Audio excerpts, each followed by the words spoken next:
Hello everybody, today I'm doing my weekly book review on the book A Storm of Swords by George R. R. Martin. This book was a very fun read, a little bit long, but it was a very fun read. So first off, like normal, I'm going to start off with 3 things that I did not like very much about this book. The first thing I did not like about this book was how much detail, and not necessarily detail, but the amount of names that were in this, and the diversity of the names. For me personally, I found it very difficult to keep track of all of the different names. I also found it difficult to remember which names were related to which family or which kingdom.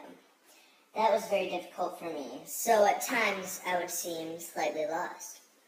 The second part of this book that I did not find as interesting was that it seemed to get dry in certain parts, and it just seemed that there was a lack of a rising action during certain parts, and the fact that when there was rising actions, it was jumping from place to place, so the rising actions were happening at different times. For me personally, I was not a fan of this.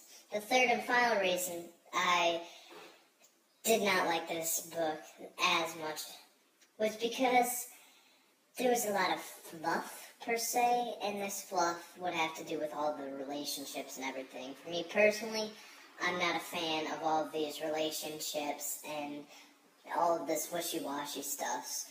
This stuff, to me, seemed a little bit boring, and a little in moderation's okay, fine. But this seemed quite very long, and it got a little extensive. On the flip side of all this, there were 3 things that I really did like. The first thing would have to be the violence. I personally love the violence in this. I love the fact that it was set in a medieval time, and we were able to see the different weapons and everything that were used, and the gory and everything.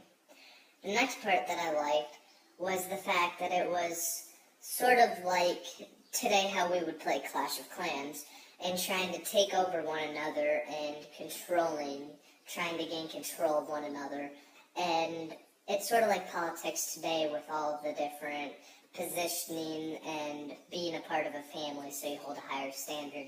I, for one, really enjoyed this and found it very interesting. The third thing that I really did like would have to be the alliances, and the ways that the groups of families were joined together or were networking together to try and overtake one another.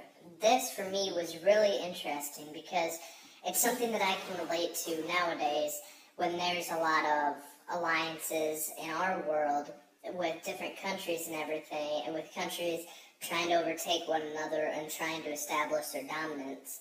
I, for one, found this very interesting, and I found it interesting because it was cool how you could relate what happens modernly to what happened in a more medieval era, per se. So all in all, this book was pretty darn good. I'd have to give it about a 7.9 out of 10, which is a very good rating on my scale.